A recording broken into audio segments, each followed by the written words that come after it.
Muy bienvenidos, amables oyentes, a su programa Diálogo Bíblico. Es grato estar con ustedes nuevamente, junto al pastor Horacio Rodríguez, quien les habla, Raúl Medina. Les saludo cariñosamente, deseando que el Señor le bendiga.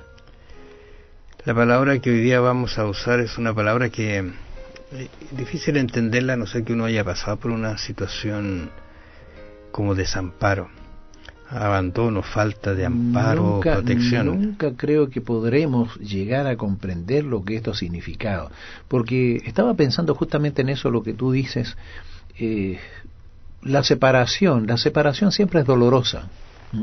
Cuando un hijo o hija se va lejos, uno siente ese dolor en el corazón. Cuando muere un ser querido, muere la madre, un abandono, siente ese dolor. Pero yo creo que nunca ningún dolor va a poder asemejarse, llegar cerca por lo menos de lo que sintió el Señor Jesús, porque recordemos que Él llevaba el pecado de toda la humanidad sobre sí. Entonces ese pecado fue el que produjo la separación de y al final lo que produjo la muerte de Cristo, en realidad. Exactamente, porque algunos piensan fue, de que fueron los romanos, fueron los judíos. La verdad es que fue el pecado, nuestro pecado lo que quebrantó el corazón de nuestro Señor Jesús. Y así, fíjate, lo dice el Mateo 27, 45 y 46. Desde la hora sexta hubo tinieblas sobre toda la tierra hasta la hora novena. Cerca de la hora novena, Jesús clamó a gran voz diciendo: Elí, Elí, lama sabactani. Esto es: Dios mío, ¿por qué me has desamparado?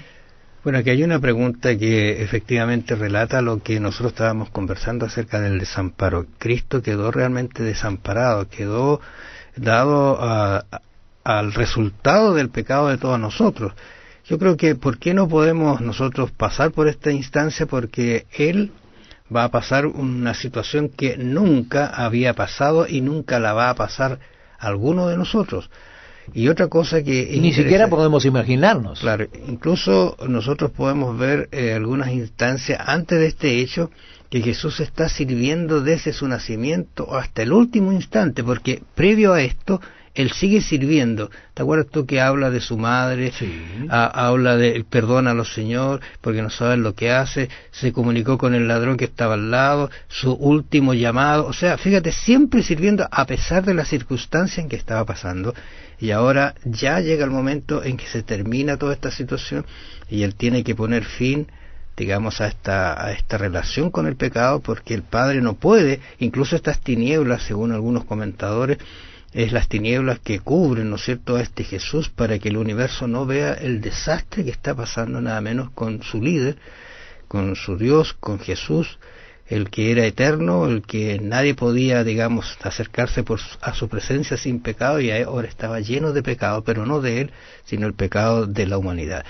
Así que el desamparo que está teniendo, el abandono que está teniendo, y la necesidad de sentirse solo, aunque nunca estuvo solo, sentirse solo porque paga el precio de todos nosotros, nuestra culpa, nuestro pecado, nuestra ingratitud, nuestra indiferencia. Incluso aquí cuando uno mira el versículo 47, dice: algunos de los que estaban allí decían al oírlo: a Elías llama a este.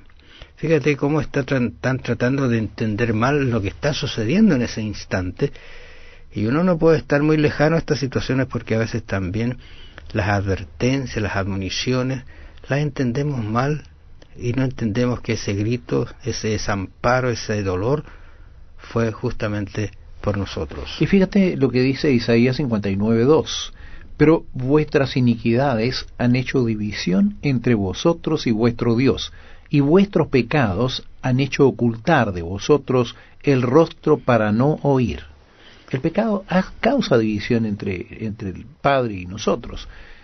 El problema es que nos hemos acostumbrado tanto al pecado que yo creo que nunca vamos a sentir lo que sintió el Señor Jesús. Él, en su pureza, en esa comunión que había tenido desde la eternidad con el Padre, esto le afectó mucho más que a nosotros. Creo que no puede haber ninguna comparación con Él. Además, que tampoco vamos a sentir lo que sintió Jesús, porque nosotros tenemos el peso de nuestro propio pecado. Él llevaba el pecado de la humanidad.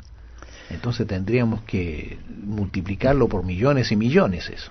Fíjate que El doctor Mario Veloso en su libro escribe algo que me impresionó a mí, relatando estos antecedentes. Él dice: la crucifixión no fue un castigo. Jesús no fue condenado por los romanos, y alguien sin delito, y aquí lo que tú decías hace un rato, ¿no es cierto?, que no tenía razón, estaban en contra de sus leyes, sus mismas leyes, y alguien sin delito no puede recibir castigo. Pero hubo algo tácito, una voluntad invisible que, sin violar el libre albedrío de nadie, porque ellos querían hacer lo que hicieron, actuó libremente y manejó las decisiones de todos los que participaron en la crucifixión. En otras palabras, era la voluntad de quien no emitía palabras, pero transmitía poder. Y de eso nosotros podemos mirar lo que relata Mateo acerca de este incidente, y vemos que incluso hombres rudos como el centurión, los que estaban allí, se dieron cuenta que esto no era algo tan simple, era sobrenatural. Allí había un hombre inocente pagando la culpa, el precio de la culpa incluso de ese centurión y de todos aquellos que lo estaban eliminando o llevando a la cruz, a la muerte.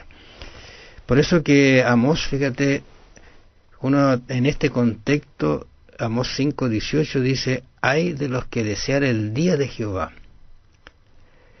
¿Para qué queréis ese día de Jehová? Dice: será de tinieblas y no de luz. Y uno puede decir: vaya qué contradicción cuando Amós dice esto, si yo quiero el día de Jehová. Pero cuidado, si nosotros no estamos preparados para ese día, será realmente un día de tinieblas y no de luz, como lo fue para esas personas. Y ahora estas manifestaciones de la naturaleza no los hicieron cambiar. Qué terrible, digo yo, cómo no reaccionaron. Tinieblas, estruendos, qué sé yo, todo lo que está sucediendo, un terremoto, y no pasa nada con esa gente. Así enseguiese el pecado cuando nos vamos o nos acercamos a ser enemigos de Dios y amigos de Satanás. A pesar de todo lo que sucedía, su fe permaneció intacta, dice un comentador, se mantuvo fiel hasta el fin, sin importar el sufrimiento, porque de ello dependía la salvación de cada uno de nosotros. Bueno, tenemos que tener presente que, y vuelvo a insistir sobre la misma idea, el pecado, nosotros nos hemos familiarizado con el pecado, desgraciadamente, y el pecado no significa para nosotros lo que significa para el Padre. Creo que cuando nos acercamos al Señor Jesús, cuando empezamos a tener más comunión con Él, empezamos a vislumbrar, empezamos ya a sentir que el pecado es algo que debemos rechazar, es algo que no concuerda con nuestra vida. La vida de pureza de un cristiano siente mayormente lo que significa el pecado. Entonces, tenemos que, por eso que el Señor dice que somos llamados a ser santos, a ser puros, a ser santos. Entonces, tenemos que entender esto, tenemos que separarnos de aquellas cosas que nos llevan hacia abajo, aquellas cosas que el mundo, para el mundo son naturales, son normales, pero nosotros ya no debemos considerar en nuestra vida, debemos rechazar aquellas cosas que el Señor rechaza.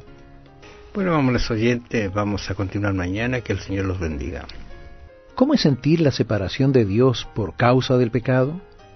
¿Por qué el reclamar la justicia de Cristo es nuestra única manera de regresar? Un reclamo acompañado de arrepentimiento, confesión y una resolución de abandonar ese pecado. Piénselo. Que el Señor le bendiga. Será hasta mañana.